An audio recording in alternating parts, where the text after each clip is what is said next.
I have a framework for dealing with ideas as a founder. Okay. I get ideas, I see problems. I think any founder that has that creative ADD, if you will, starts with that. No! No, everybody!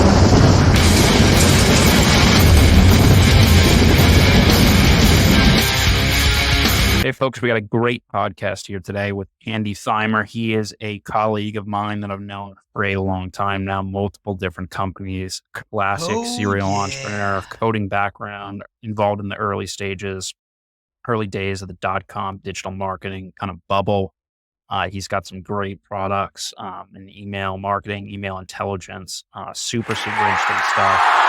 Really aligns very well with the kind of whole culture we're trying to build here with the One Network, with real entrepreneurs who've had real success and are not kind of thinking super crazy, really niche stuff. I think he's got a lot of interesting takes both on marketing and business for people. Says must check out. Please subscribe on the main channel as well as my personal channel if you want to see this. Subscribe on the main channel as well as my personal channel if you want to see this. Okay. So we got the one podcast here, new episode. Very excited to talk with Andy from FeedOtter, a guy that I've known for a little while now. I think has a pretty interesting product that's kind of been in the space for a while now, but I think will be pretty relevant to people kind of starting new in SaaS. I think he's got some interesting takes as well.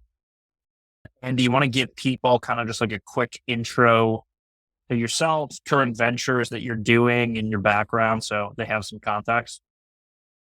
Thanks, Chris. I'd love to. Entrepreneur, been building software companies since around 2005. Varying degrees of success, but always a lot of learning along the way. I would say the one Nice. commonality in all my companies, as I've been reflecting on it, preparing for this interview, I like to crawl things. Um, Since the early days of the web, that probably is one of the synergies in a lot of my projects. But today I Okay. found myself in the email marketing space. Prior to that, I had an early player in the influencer, or what was to become the influencer marketing space. It was Blogger Outreach at the time, and got exciting there in 2015. And nowadays in the email marketing space, I've been building add-ons, kind of a hybrid between something I've always been really passionate about, which is content marketing and SEO and those aspects of things. Goes back to the blogger concepts, and also just tying that into email and helping marketers get content emailed out and solving some of the pain points that have existed on that. And then sort of just helping email marketers on my newer project, digging into things like email competitive intelligence and looking at competitive intelligence from some different angles, specifically on the email marketing side. So that's what I'm up to today. Cool. So I guess, we like to kind of go back in time and sort of just see how people kind of the genesis of, I guess, of the entrepreneurial sort of drive in general. You mentioned like the early days of the web. Can you just like walk us through, your first sort of entrepreneurial experience? What were you doing at that time? What was the kind of psychology behind, starting a company for you in the first place? Yeah, that's a great question. It really starts in college. For me, I didn't do anything. My Yep. parents weren't entrepreneurial. I had a roommate in college whose dad owned a company, and he was hardcore that's what he was going to do. Oh, And I'm like, interesting. sounds good to me. And so we started building websites and interactive CD-ROMs, buying expensive Wow. camcorders and returning them to film blue screen footage back in college. And um, there was a little bit of a lull there for me where I got out of college and didn't really know what I was going to do. I took a chance, took a salary for, I think it was like, I did the math. It was like $15,000 a year back in 2002, 2003, and took a chance took a job with a guy that was building a software company. And this was downloadable software even at the time. I was, Okay. he was crawling and scraping too, I guess. So we were Yeah, yeah, yeah. scraping names and titles and contact information largely to sell to recruiters. So it was a kind of a deep web recruiting tool in the early 2000s. And that was really it. That was the catalyst for really making me drive forward on all the other aspects of my entrepreneurial life. I learned so much in the 3 years, was taught so much, just got to experience so many aspects of the startup journey, especially with a bootstrapped environment where I was doing sales, I was coding, I was doing all the marketing, I was engaging in all the meetings and all of that. And it was a really amazing learning experience, one that I'll always be thankful for having. And that's really from there on, it was just finding the idea. Interesting. So I guess you are, so in your case, the environment sort of both in terms of that first company that you worked for, as well as your roommate, would you say that it was kind of like the deciding factor for you, or did you already have sort of like a problem solving kind of curious mentality that I guess lends itself to a more entrepreneurial or Yeah, curious. That's interesting. I think that curiosity is a big part of it. It also goes with the builder mentality or the problem solver mentality, which I do think is a bit of an innate trait that I have. I didn't recognize it at that time in my life, but that is okay, something that has proven to be very valuable and has popped up as a pattern over time. And so I think one of the things that would have helped me find the idea faster would have been to work for a bigger company. I gained a lot of skills working for smaller companies early on, but I think I would have seen and absorbed problems to start a company out of more quickly had I perhaps worked for a larger company early on in my career. That is one thing that I look back got it. and had a hard time kind of locking that idea. Spent 10 years more or less trying to figure it out. Nice. So I guess taking it to the next level, you mentioned at that company, just sort of seeing how everything functioned. What were you in terms of starting your first company, like niche wise? What was going on at the time in terms of like SEO or marketing, digital marketing in general? Obviously, you know that it's the software was being downloaded on CDs or on your directly. It wasn't like the current SaaS kind of environment, but I guess for people who are like maybe not super familiar with them, look like and have that influence your first company. Yeah, so the years 2004, 2005, the web from a marketing perspective was a really interesting place. There, as Okay. you mentioned, most of the software was still downloadable. The question of what you could actually do, internet connection speeds were still creeping up for most households. Having been in academia and in business, I had faster internet, but one of the big drawbacks to clouding things or concerns at the time was, well, we can't do it in real time or we can't push that much horsepower through the internet connections that we had at the time. And that was always a concern. But marketing wise, it was really interesting. I saw my first marketing automation tool back then, some company called VTrends, and that was like the worst interface ever. I mean, it was like uploading a file and but it All right. was that early marketing automation idea where you can stitch things together. And now we have Pardot and Marketo, and now All we right. have HubSpot and Marketing Cloud, the evolution of those tools, but they didn't exist. Blogging was still Yeah. really big I back guess, then. Yep. yeah, it's interesting because it's like, it's almost like these big kind of powerhouse SaaSes like the HubSpots, the Salesforce were not as like well developed and prominent, at least in like corporate America. And I would imagine you almost didn't have these kind of categories of digital marketing, you know what I'm saying? Or like ways of thinking that have been developed to the same extent, like SEO, email marketing, social media, right? Because it's all super nascent. So how do you even kind of go about, like thinking about marketing at that time? That's a great question. Yeah. Blogs is the answer. Okay. It was So all it was written type of stuff. Yeah. it Yeah. was blog outreach. Early days still of the web. There were big outlets in our space like HR Today and all sorts of various recruiter blogs out there where recruiters were putting themselves out there. And so one of the big tactics, and we didn't use any SEO. We probably should have, but I didn't know anything about it at the time personally. But it was all blog outreach and really trying to get interviews and build relationships with bloggers. And, again, 2004, 2005. Got it. So what was your first company? How did that kind of come? Yeah. So working at that company, eventually we started, myself and one of my other coworkers who would become my co-founder in several ventures. We'd sneak out of the back office and hang out under this thorn tree out back and talk about ideas for business. We, yeah. In fact, the first LLC was called Thorn Tree LLC. We threw down. It was That's where we'd hang out and talk about ideas on like breaks and whatnot. So, Wow. but we ultimately, this was also the time of vertical search. You were seeing things like Kayak and Indeed and these vertical search engines appearing on the web, and we thought those were really cool. They tied into scraping and crawling, which was something that we were familiar with building and selling. And so we vertical search engined it and built a vertical search engine for cooking and recipes. Wow. How was that? Oh, it was great. I mean, it was an awesome site, solved a real problem. We just couldn't make money with it. Yeah.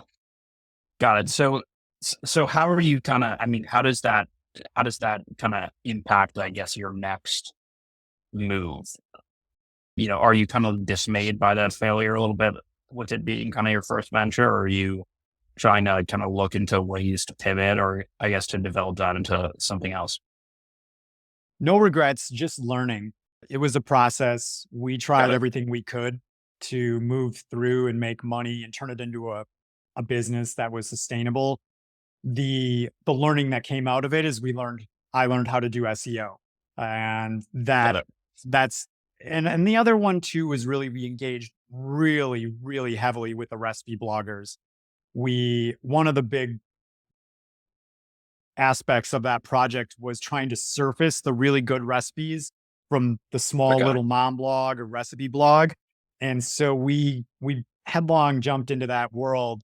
And that really was the catalyst for like, well, you have 500 of these blogs. How do you tell which ones have a lot of traffic, which ones are doing well? I started building tools internally to rank the blogs and gather metadata on those sites, which was directly to correlate into what would become Yeah. Group High in 2008, 2009, 2010. Got it. Yeah. I think it's interesting that transition because I've noticed kind of a trend with sort of marketing technology or like MarTech people. It seems like a lot of people start a company that's in like a hobbyist niche or some sort of specific niche that they're interested in. And then in the process of doing that, they learn some type of marketing and then visualize that even kind of bigger opportunity. So how did that kind of lead into Group High? And I guess like was it acquired? What was kind of the transition into your next venture? I just kept building. As a coder, as a functional programmer, I just kept building. I mentioned a moment ago that I was building internal tools to rank blogs and different websites. I kept building it until I built it into a database that you could search for recipe bloggers with, well, at the time, what would it be? It was like a page rank and maybe a Twitter following by 2008. It's been a while. Maybe an Alexa rank in there too. I'm trying to think what we were using. And Okay. Yeah. Yeah. and so it started that way.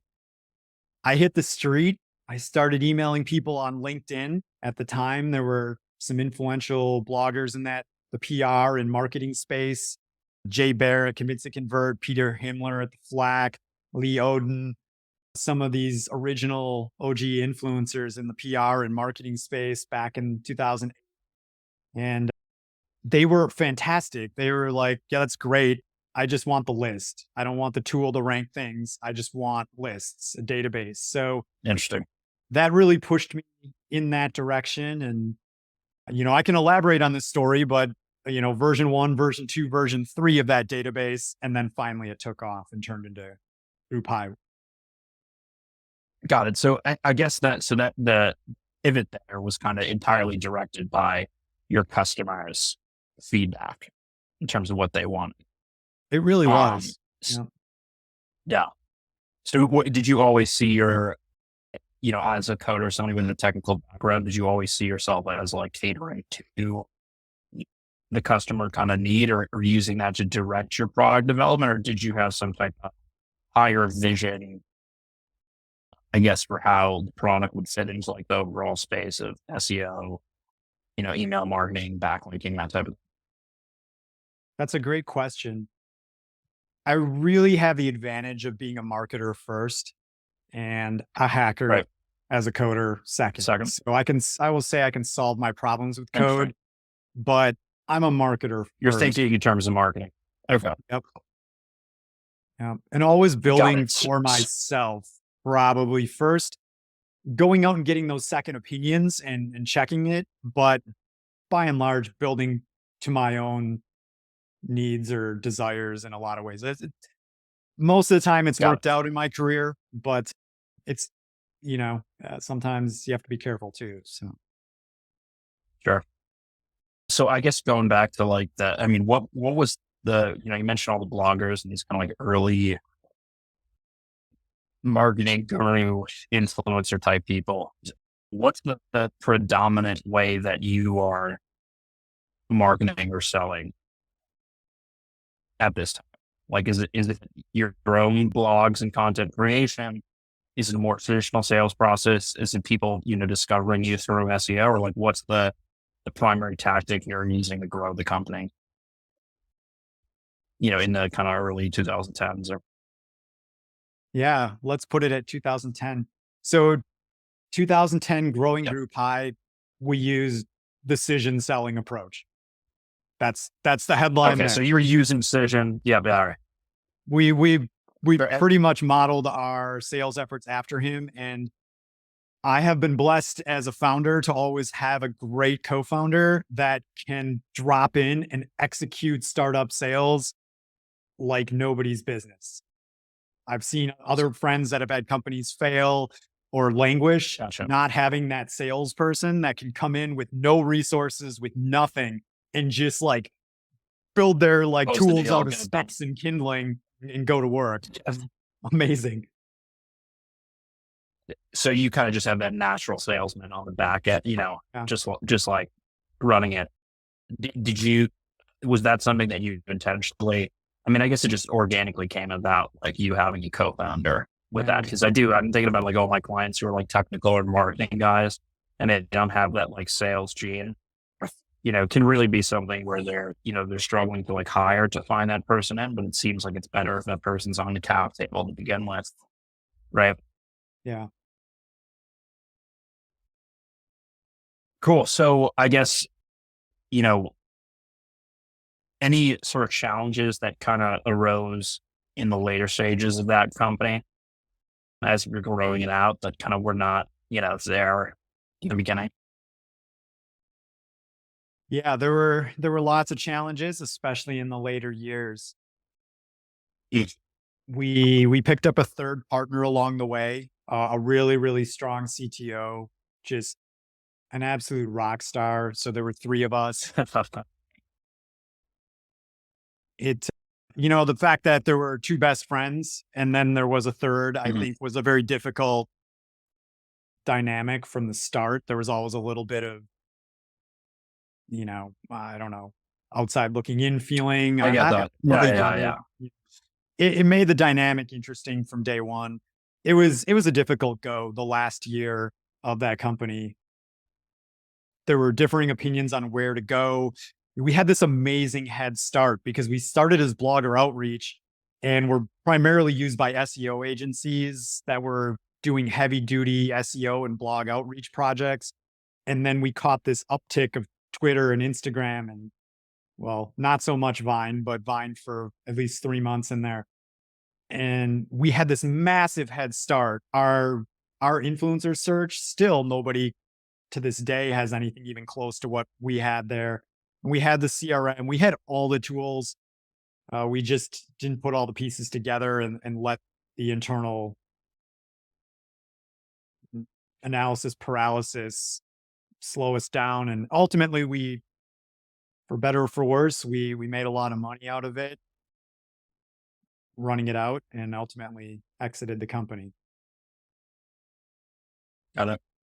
So are you, your next company was FeedOtter, correct? Yeah, it was.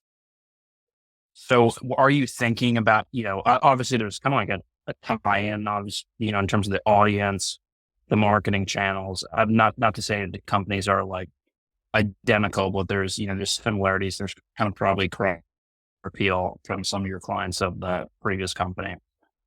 Do you have like the kind of concept for FeedOtter in the back of your head as something, while you're, developing the old company, or how does that kind of idea come about?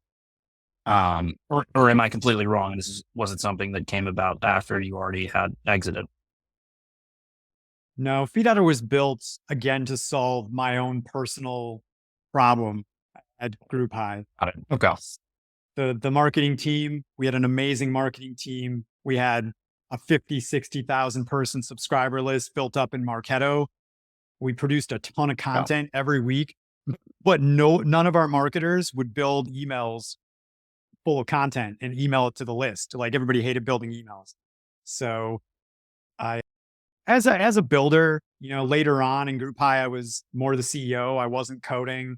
I wasn't tinkering. I wasn't putting nuts on bolts.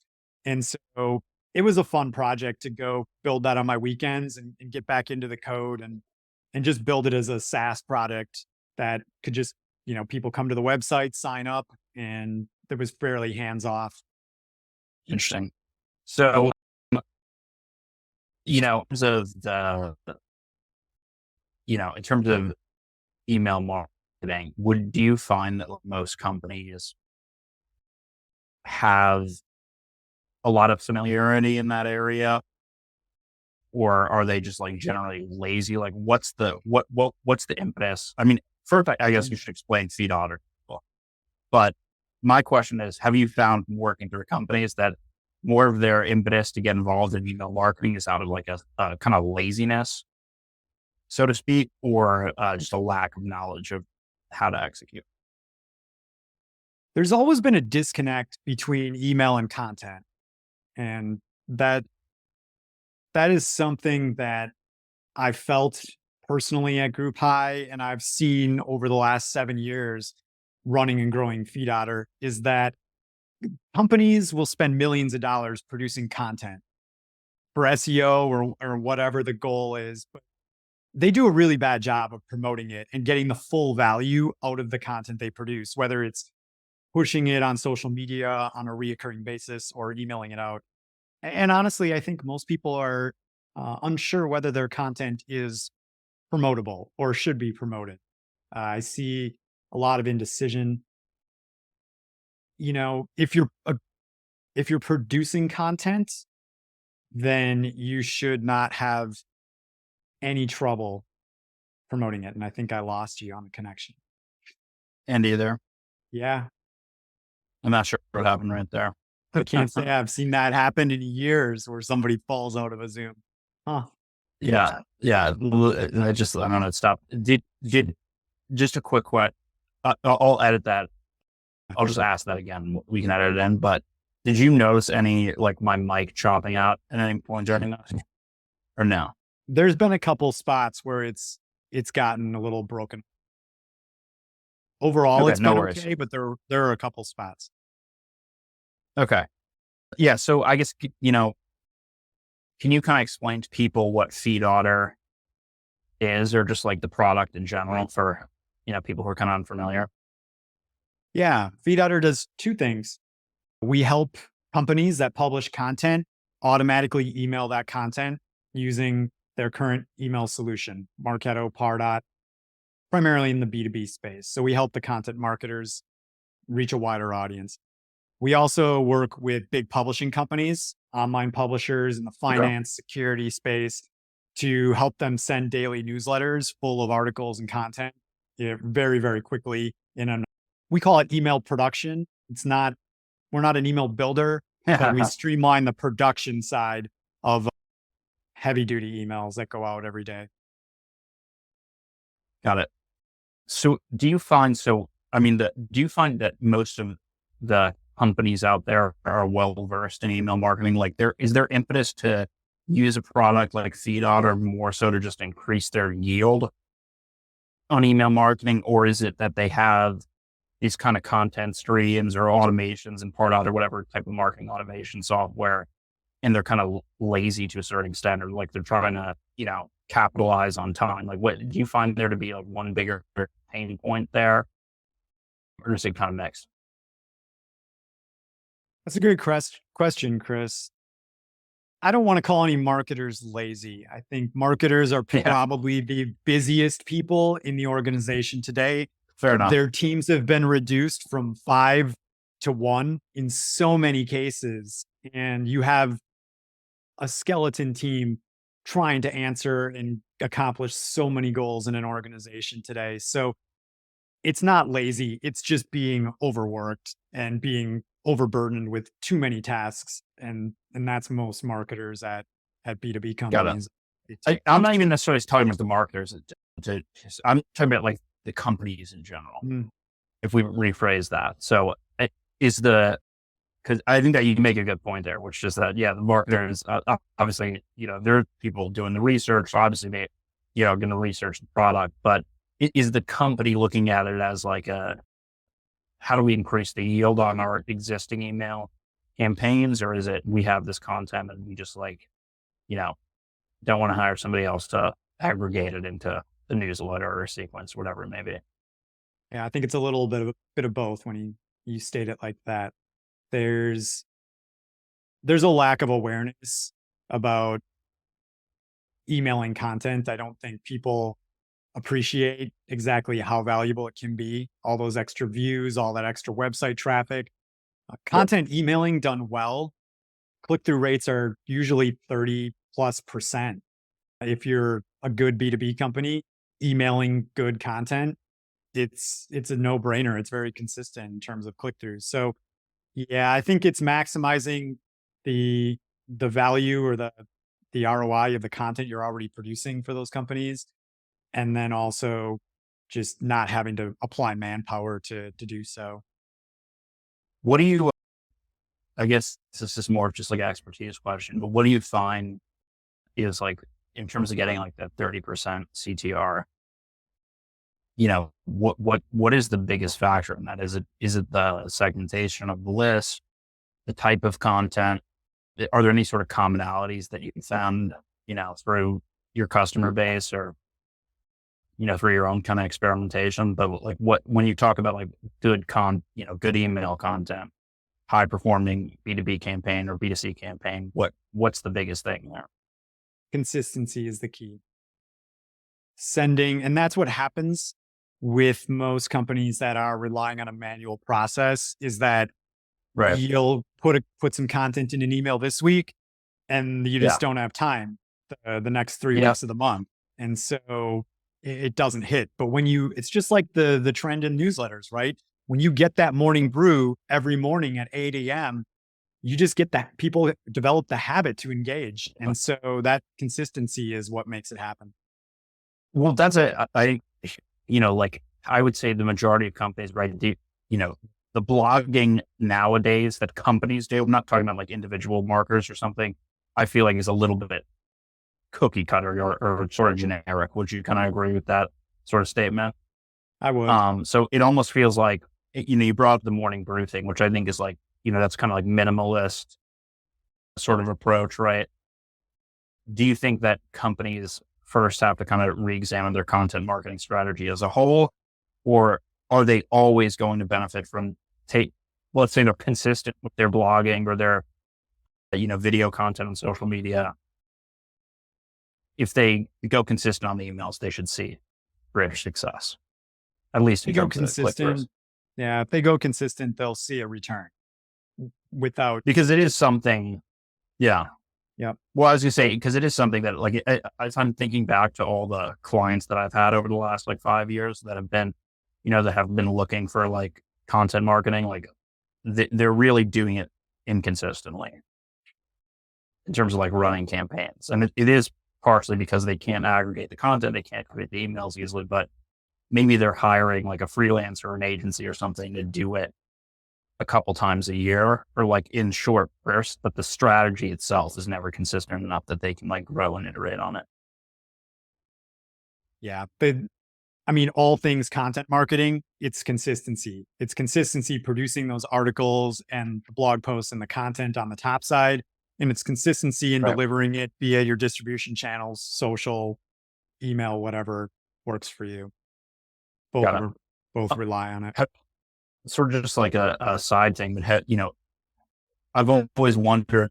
I find your product to be like super interesting because of how much time things take, and that they don't have that feature kind of embedded really in HubSpot or Pardot or any of these platforms. Have you ever thought about doing something similar with other channels, such as like text or social media? You know what I'm saying, or like creating a way for other types of campaigns to be run programmatically. Like with advertise, even like a PPC campaign or something. That's interesting. So programmatically running it. Tell me more about that. What sort of campaigns do you think would benefit from that? Well, so an example would be, I mean, so if you go down to the gist of it, right? Pe- Companies have these channels. They're posting on them, content's coming on them, and you know they need to create campaigns out. Now, FeedOtter is solving the email campaign component of it, but people are running other campaigns such as social media advertising campaigns, general display advertising campaigns, even like PR, like campaign or something like that, or a cold email campaign. It would seem that some of that content could be like repurposed for use. And I have seen companies do this, by the way, like a specific company for like social media, they repurpose it, like the evergreen stuff. But I'm wondering if like you've ever thought about it, like having using the kind of sort of some of the functionality from FeedOtter to apply to these other channels. That's a great idea, Chris. We have And if not, thought, or go ahead, yeah, sorry. Yeah, yeah, we've thought about it once or twice. We just haven't seen the customer demand. Honestly, a little bit got it. surprised personally that more people haven't just naturally asked us to, hey, can you also trigger these types of actions when Yeah, you trigger an email and build an email? We just haven't seen the demand. In fact, just got recently it. we started working with a customer that we might be doing something in that realm with, but we've always kept an eye on that. In fact, I think I have a drawing of a spec somewhere around here for something that drips out to different platforms, but yeah, we'll see where it Yeah. goes. Try and keep Well, myself somewhat controlled in the building arena these days. well, that I guess that's the reason why I asked is obviously at the time you're doing feed out, you're seasoned on family. You sold two companies before that. A lot of the people are kind of startup, kind of entrepreneur community who are on their like first company or maybe their first real company. A big question for them is, how big to make the total addressable market or how big to make the product concept. And I think most people's brains would go to like, what's just how do we solve this huge problem? You know what I'm saying? And the huge problem being that companies don't have content. They need to create channels and let's figure out how we make our customers the most money, give them the most value. But I guess what, kind of a more seasoned sort of approach to it, or maybe just something that you've noticed from the customers in general is for them, they're really thinking about it. So, okay, the email, you know what I'm saying? The email campaigns is their core pain point. And while you don't want to dilute yourself too thin, where it's like, you know what I'm saying? Like you're not, I guess, is the way that you think about business, you're working in terms of like very specific problems and how you could solve them interconnected with each other rather than like there's this base problem that just exists on multiple channels, or like, how do you think about that kind of, because I know you have another company or project with Templatius on the side there. Is that how, am I saying it the right way or? Yeah, that's it. That's a company. It's definitely on the side, but yeah, always building.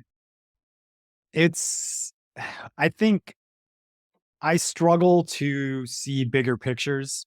I'm good in the niches, riches and niches, the old saying. I'm good in the niches. I'm good at seeing a problem and fixing it. I'm not Okay, so I great get it. Yeah.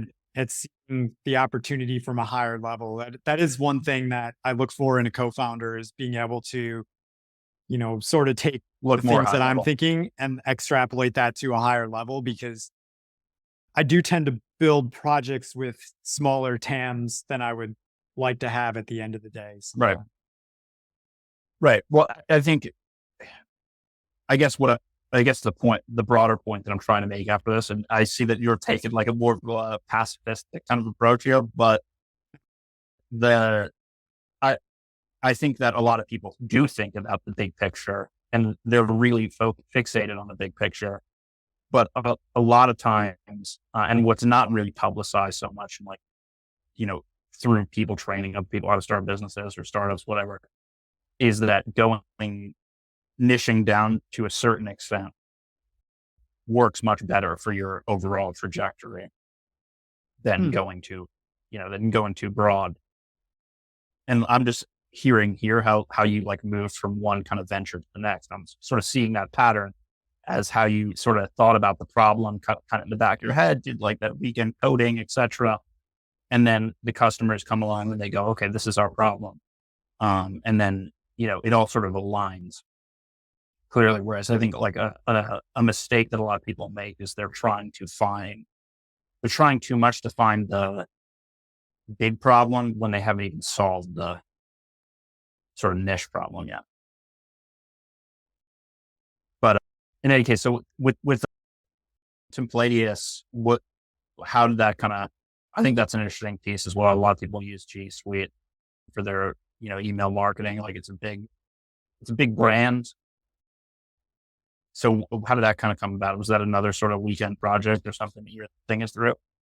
it was a weekend project. Everybody uses Gmail. TAM should be huge there, right? Right.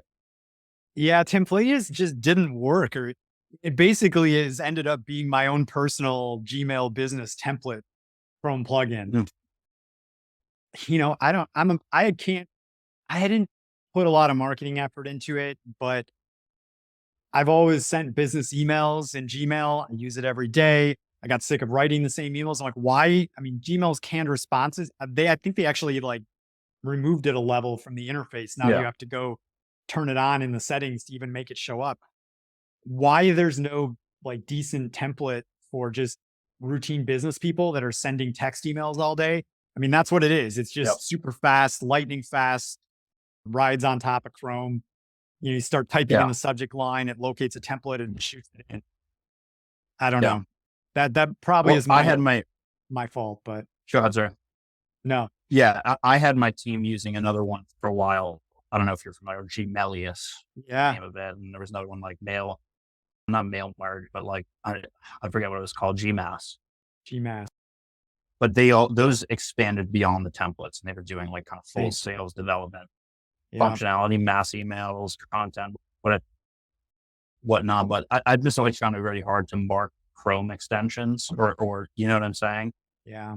For some reason, like, I don't know if like, I guess people discover it in that, extension store or whatever. But for some reason, like I've never had like out of like maybe 15 or so companies that I work with or advise that have Chrome extensions, it's like, I don't know, I guess, I don't know, something's difficult about that.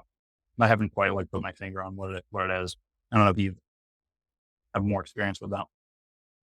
For me, it was the part of I like to learn new things. That's probably one of the biggest overarching concepts in my career.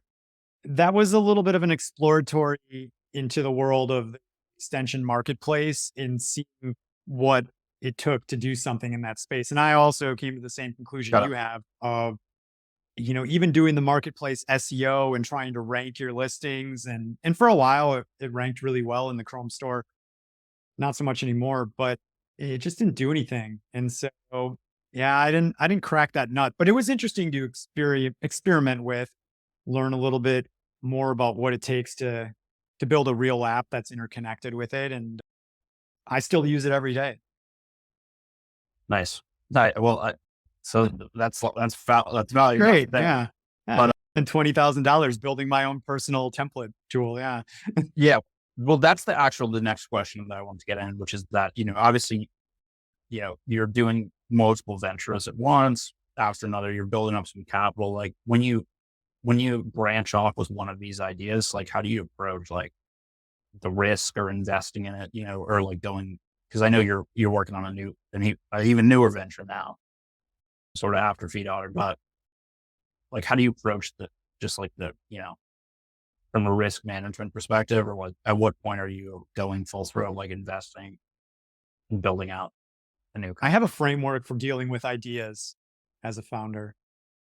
Okay. I mean, I get ideas, I see problems. I think any founder that has that creative ADD, if you will, starts with that. And my solution has been I have a notebook for ideas, and every time I have one, I throw it in the notebook, and I do not take action on it. I just put it there, and I go back to what I'm doing.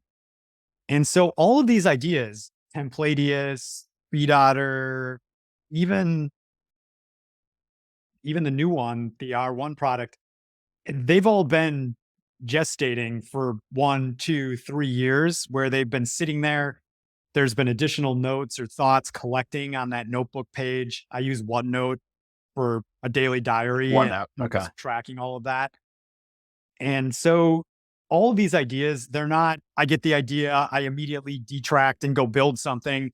They all gestate for 6 months, a year, 2 years, 3 years, where I continue to bounce Got them it. off my friends. I'll bounce them off colleagues, at happy hour or people I'm talking to. I'm like, have you ever, kind of like you did earlier, have you ever thought about doing Yep. this? It's like, yeah, when I start hearing it 2 or 3 times, or I start seeing a couple other things pop up here and there that are parts of that, maybe I use those signals to say, okay, there's enough signals that it's time to put my energy and a little bit of time on that project. Got it. So how deep is that OneNote system? Is this something where you have like a framework and a table with like all the steps and how much customer thing, or is more of like an informal thing? No, it's an informal diary. I started keeping a Gotcha. diary. So I just every day, 129 at the top of the page. And that's my solution for no post-it notes or no lingering notepads on my desktop, is that I always roll my day up and whatever it is, it goes into OneNote that day. Very rarely do I ever go back and review it, but I have OneNote pages tracing back to 2009 and the start of Yeah. Group High every single day. So, Yeah. That's interesting. I do the same thing, and I'm interested in how other people kind of like, because I'm kind of the same way where I don't go back and review it at all, but now I have it in Notion, and I try to set it up more of like a relational database where like hmm, there's certain things you're logging the diary, it's like yeah. tagged back to another field. And then, my idea is that at some point there, some type of chat GPT is going to be able to like piece this together and like make a little bit more Yeah. details on it. But that's interesting. I think everybody should do that for sure. Like, you know what I'm saying? Like you gotta have that reflection, to learn Do really. you find that just writing it down it just unloads it Oh for yeah. you? Is that Well, that's what I'm saying cathartic? is like, I think that, yeah, writing it down and it helps unload it, but it also like helps you kind of memorize it. So like your whole thing where you're going out to dinner with somebody and you bring up the idea. Like I think you probably would forget about it if you didn't write it down.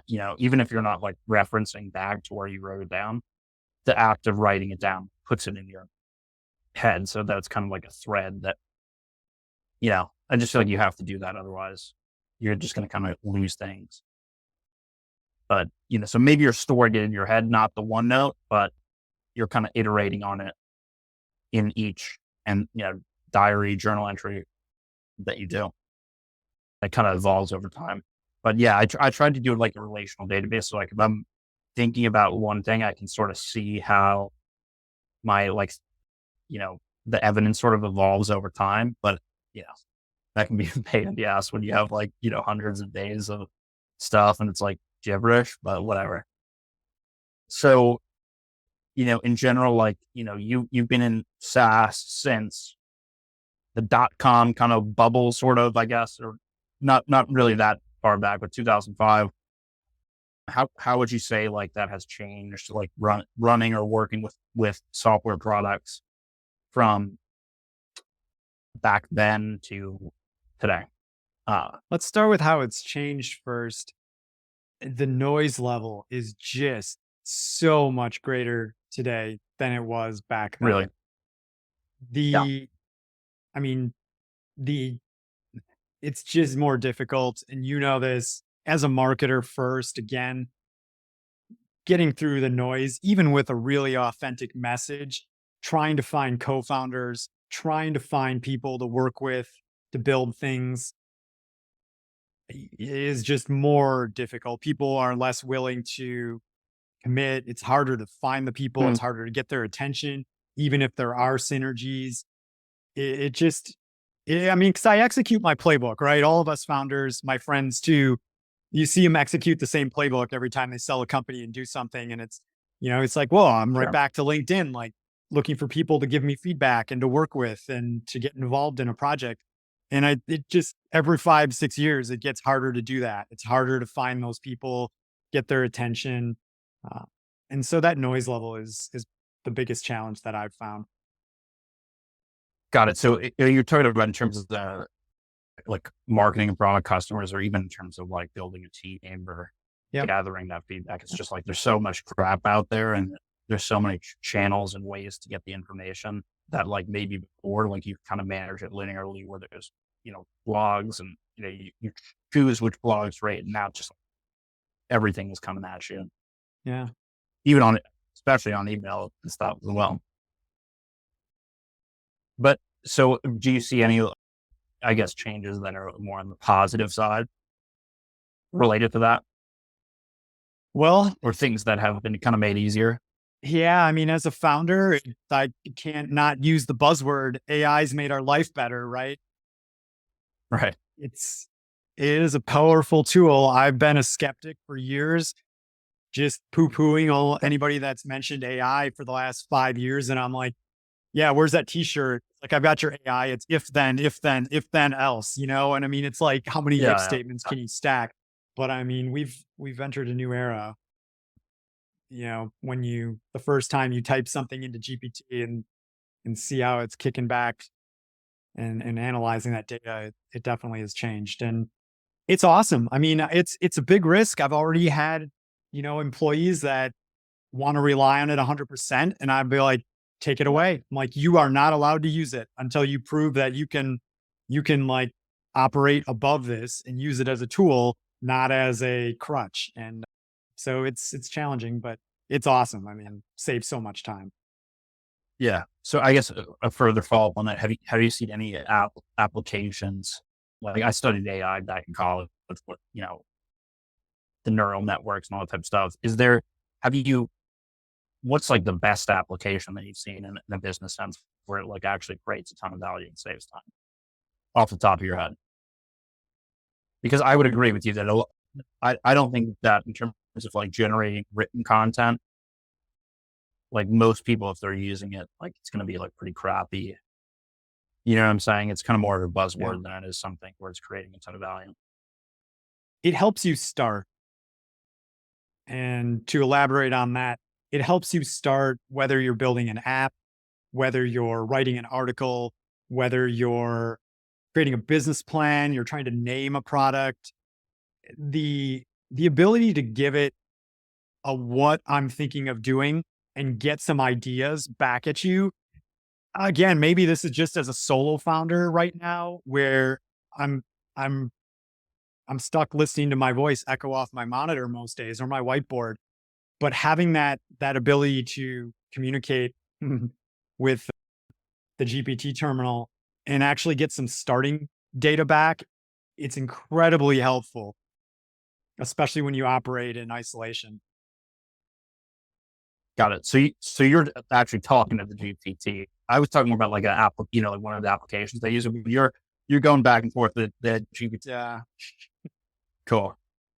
So okay. So but yeah, I guess what I was kind of hinting at is I feel like a lot of products that they say, oh, we've got AI or something, and it's like not really that different from like stuff that was already there, and it's kind of Mm. used as like a buzzword.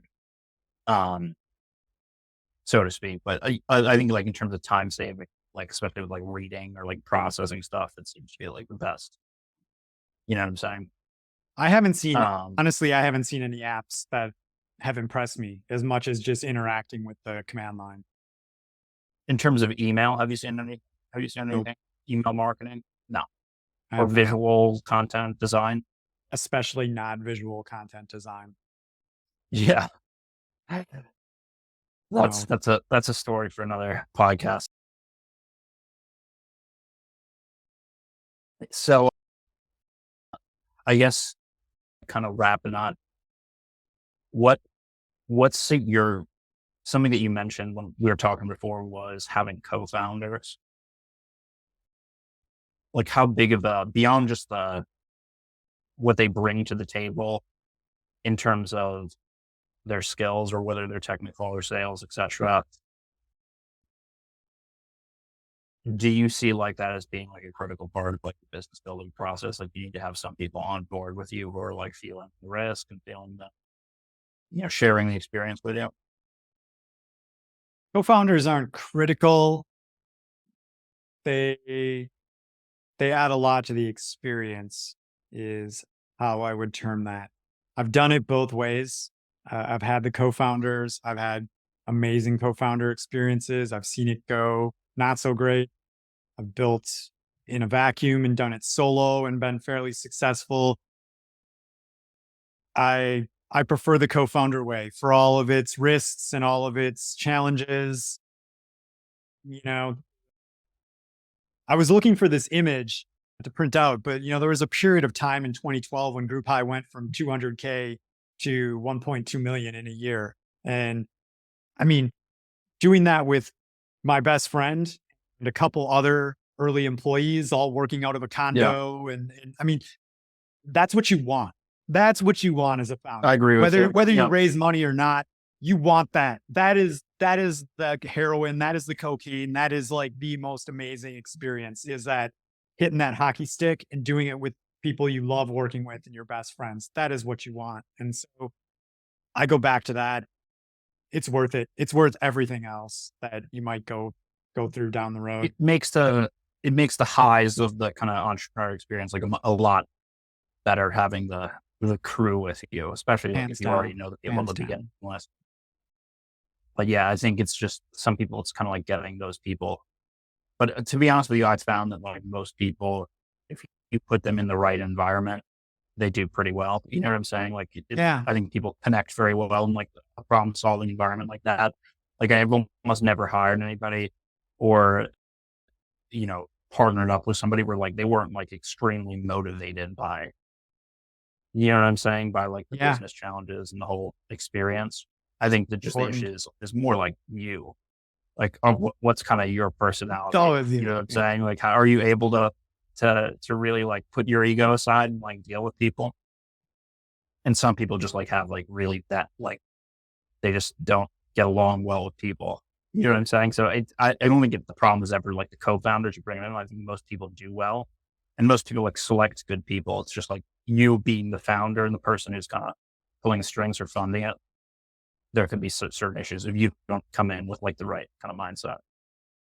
Yeah, Um, it's difficult, especially, there's a reason that people say they don't want to work with first-time co-founders, and that's I hear it over yeah, and over again is that it's not even you just don't know, you know? yeah, You learn. So, yeah. Well, I had a situation where I had co-founders originally, and then I split up with the co-founders, and then the whole team was like just all employee. There was no co-founders; it was just like employees. And then you uh, kind of get more like us versus or me versus them, I guess. That and you know what I'm saying. Then if you had like a couple people who were in on it from like the condo days or whatever, so that's interesting. I guess last question: any like big takeaways for entrepreneurs? What's having been in business, however long now it's been, 15, 20 plus year, whatever that the number is, what's your like number one thing that's been able to keep you in business this long? that's a great question. I think the biggest thing is just it's one day at a time. We used to always say one day more, which is a major number from the musical Les Mis, but it's one day more. You have good days, you have bad days. Just take it one day at a time. Put your problems aside, enjoy the work, enjoy who you're working with, and just keep on marching one day forward. Cool. Cool. And where can people find you now, or what are you working on that you want people to know about and check out? Yeah, LinkedIn's a great place to find me. Just Andy Theimer. My email is andytheimer.com. And I've been busy building a email competitive intelligence tool. So a tool that is consuming all of the email marketing of major companies and allowing you to track the email marketing of your competitors and create reports and different analytics based on that. That's And is that r1.app. out yet, or is that out yet? Can people sign up for some type of beta list, or how they Yeah, get they it? can sign up. It's private beta for the rest of this month, and then we'll be public beta and going marching forward one day more starting next month. So Nice. Cool. Andy, thanks for coming on. all right, Chris, it's been a pleasure. Great talking to you. More content from me. Mike was a little screwed up on this one, but you're here to see the guest anyway, so that's all good. Guys, if you have time, please sign up for the Discord. That's the best way to support me. What I'm doing here. There's nothing on it right now, not too many people.